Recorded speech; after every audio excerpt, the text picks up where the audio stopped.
Gold trusted gold buyers మీరు తాకట్టు పెట్టిన బంగారాన్ని విడిపించి ఈ రోజు ఉన్న మార్కెట్ ధరకు కొనబడను.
सर्वशायीश पूर्वा संध्या प्रवर्तते उत्तिष्ठ नरशार्दूल कर्तव्यं दैवमाह्निकम्.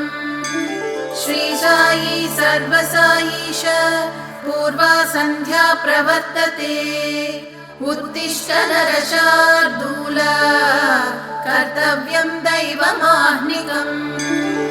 उत्तिष्ठोत्तिष्ठ गोसायि उत्तिष्ठ सुगुणाकृते उत्तिष्ठ सुजनानन्द त्रैलोक्यं मङ्गलं कुरु. उत्तिष्ठोत्तिष्ठ गोसायि उत्तिष्ठ सुगुणाकृते उत्तिष्ठ सुजनानन्द त्रैलोक्यं मङ्गलं कुरु.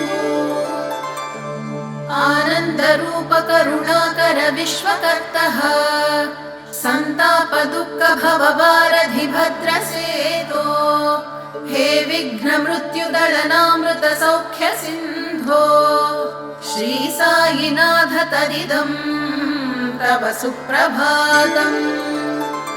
दाम्पत्य सौख्य विविधाभ्युदय प्रदान दारिद्र्य शोक भयनाशक दीनबन्धो चान्दोर्करादि सुजनावन भक्त रक्ष श्री शिरडि पट्टण विभो तव सुप्रभातम्. दीनाति घोर विपिनोज्ज्वल वीतिहोत्र भक्तावनीरुह वसन्त तपोनिधान भूतेश दीन जन बान्धन साई राम श्री शिरडि वाक्पति विभो तव सुप्रभातम्. गोदावरी तट विहार समाधिनिष्ठ साधु स्वरूप सकलार्ति विभञ्जकाय स्वाधिष्ठ चक्र परिपोषित शक्ति मूर्ते श्री शिरडि वाक्पति विभो तव सुप्रभातम्. त्वं ब्रह्म विष्णु परमेश्वर रूपधारी त्वं सृष्टि संस्थित लयात्मक कार्य हेतुः त्वं निर्गुणात्मक गुणात्मक भासमानः श्री शिरडि वाक्पति विभो तव सुप्रभातम्. स्फोटादिरोगहर दुस्तर पापनाश सम्पूर्ण काम रघुवीर पुरन्दरात्मन् संसार बन्ध भयनाशक सार्वभौम श्री शिरडि वाक्पति विभो तव सुप्रभातम्.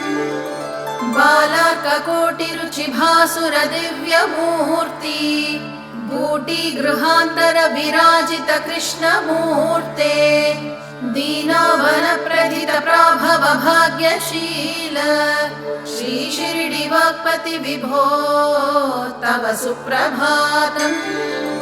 सिद्ध्यष्टलाभ गुरु भक्ति गुरु प्रभाव वेंकूसदेव चरणामृत पान दीक्षा सर्वाधिरोग विनिवारण दक्ष मूर्ति श्री शिरडि वाक्पति विभो तव सुप्रभातम्. वेदांत सूर्य किरणोज्ज्वल साईनाथ वेदांत वेद्य हृदयांतर वैभव श्री स्मिताञ्चितमनोज्ञमुखेन्दुबिम्ब श्री शिरडिवाक्पति विभो तव सुप्रभातम्। हे देवदेव महिमान्वित शिरडिनाथ श्रीरामकृष्ण विविधात्मक वासुदेव सर्वज्ञ सर्वजन पोषक हे दयाळो श्री शिरडिवाक्पति विभो तव सुप्रभातम्। पूर्णस्वरूप पुरुषोत्तम ब्रह्मनिष्ठ कन्दर्पकोटिशत सुन्दर दिव्यमूर्ते मन्दस्मित स्फुरित मुग्ध मुखारविन्द श्री शिरडिवाक्पति विभो तव सुप्रभातम्। कल्याण साधन कलाकलित भ्रावतापत्रयादि भयभञ्जन पापनाघ्रे आद्यन्तमध्यरहिताखिल विश्वरूप श्री शिरडिवाक्पति विभो तव सुप्रभातम्। साईश शिष्य परमाणु वरण्य देव गुर्रप्प भक्ति परिपालक शान्तमूर्ते ज्ञानाम्बुधे गुणनिधे विबुधादि सेव्य श्री शिरडिवाक्पति विभो तव सुप्रभातम्। ज्ञानप्रसादक तव स्तवन नराणां संवर्णितं दिशति वाञ्छित सिद्धिवृद्धिम् सम्पत्सुपुत्रकरणं विजयप्रदानम् श्री शिरडिवाक्पति विभो तव सुप्रभातम्। प्रतिग्राम समुद्भूतं द्वारकामायि वासिनं भक्ताभीष्टप्रदं देवं सायिनाथं नमाम्यहम्। महोन्नतकुले जातं क्षीराम्बुधिसमे शुभे द्विराजं तमोघ्नं तं सायिनाथं नमाम्यहम्। जगदुद्धारणार्थं यो नररूपधरो विभुः योगिनं च महात्मानं सायिनाथं नमामि तम्। साक्षात्कारं च यो लेभे स्वात्मा रामो गुरोर्मुखात् निर्ममं मनुगात्रं च सायिनाथं नमाम्यहम्।